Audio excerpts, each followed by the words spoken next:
bolani nuqsonli his qilishi o'zini boshqalardan past ko'rishligini yana bitta sababi ota-ona bolalarda ayirishi o'rtasida. Bir bola bor, zehnlik, yana bitta bolangiz bor, unchalik emas. Bitta bolangiz quvvatli jismonan yo'g'on, ikkinchisi kichkinaroq. Bitta bolangiz chiroyli, ikkinchisi o'rtacharoq. Agar zehni past bo'lganda, chiroyli bo'lmaganda, jussasi kichikroq bo'lganini chekiga suraversangiz, mana shu ash-shuur bin naqs, o'zini nuqsonli his qilishlik, mana shu shuur kuchayib ketadi. O'zini otasi surib turgan bo'lsa uni, sen pastsan deb turgan bo'lsa, qanday qilib bu shuurni qalbida paydo bo'lmasin?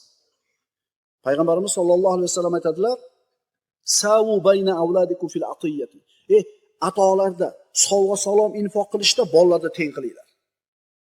Albatta bitta bolangizni ko'proq yaxshi ko'rasiz, u bor, kenjasini, kattasini, o'g'lingizmi, qizingizni bittasini yaxshi ko'rasiz, oshiqcha. Ammo buni ko'rsatib qo'yishlik yaxshi emas. Buni zohir qilishlik yaxshi emas. Muomalada hammasini teng ko'rishlik kerak bo'ladi. Nu'man ibn Bashir roziyallohu anhudan rivoyat qilinadi. Bu hadis Imom Buxoriy va Muslimdan keltiriladi. Darsimizning nihoyasi. Nu'man ibn Bashir aytadi: "Otam meni Rasululloh sollallohu alayhi vasallamning oldiga olib kelib aytdi: Inni nahaltu ibni hada g'ulaman kana li." Mana bolamga dedi bitta g'ulomimni hadiya qildim dedi. Mana o'g'limga bir g'ulom bor edi, xizmatkor, shuni hadiya qildim dedi.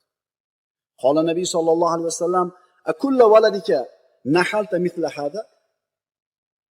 Hamma bolalaringga shunga o'xshagan narsani berdingmi dedi. Otasi yo'q dedi. Qaytarib ol uni dedi.